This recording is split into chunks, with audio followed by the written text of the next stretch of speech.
मूर्ख बकरियां की कहानी। नदी किनारे एक छोटा सा गांव था। गांव में रहने वाले लोगों ने नदी पार करने के लिए उस पर एक पुल बनाया हुआ था।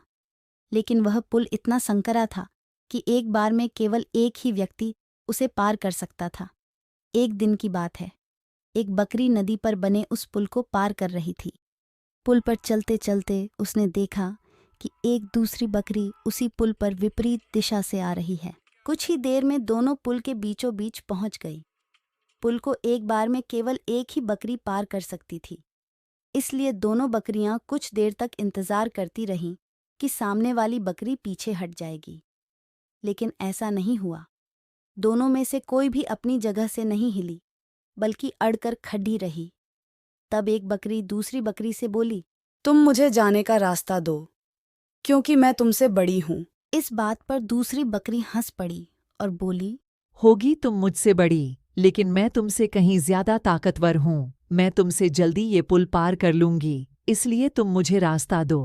पहली बकरी बोली, मैं तुमसे बड़ी भी हूं और ताकतवर भी, इसलिए हट जाओ। कुछ देर तक दोनों में इस बात पर बहस होती रही कि दोनों में कौन ज्यादा ताकतवर है। फिर बहस लड़ाई में बदल गई। दोनों अपनी सींगों से एक दूसरे पर वार करने लगी। धीरे धीरे उनकी लड़ाई बहुत बढ़ गई। परिणाम ये हुआ कि उनका संतुलन बिगड़ा और वे दोनों पुल से नीचे नदी में जा गिरी। नीचे नदी की तेज धार उनको बहा ले गई और अंततः दोनों मर गई। कुछ देर बाद दो और बकरियां विपरीत दिशा से उस पुल पर चलते हुए आई और बहस करने लगी कि कौन पीछे हटेगी और कौन दूसरे को रास्ता देगी। इस बार एक बकरी ने समझदारी से काम लिया और कुछ देर सोचकर दूसरी बकरी से बोली, पुल बहुत संकरा है, इसे एक बार में कोई एक ही पार कर सकता है।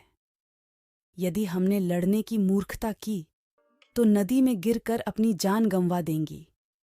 इसलिए ऐसा करते हैं कि मैं पुल पर लेट जाती हूं, तुम मुझे लांघकर दूसरी ओर चले जाना। दूसरी बकरी को भी ये बात समझदारी भरी लगी। उसने पहली बकरी की बात मान ली। पहली बकरी पुल पर लेट गई और दूसरी बकरी उसे लांघकर दूसरी ओर चली गई। इस तरह दोनों ने पुल पार कर लिया। कहानी से सीख गुस्सा और अहंकार बर्बादी की ओर ले जाता है। वहीं समझदारी से काम लेने पर हर समस्या का समाधान निकल आता है।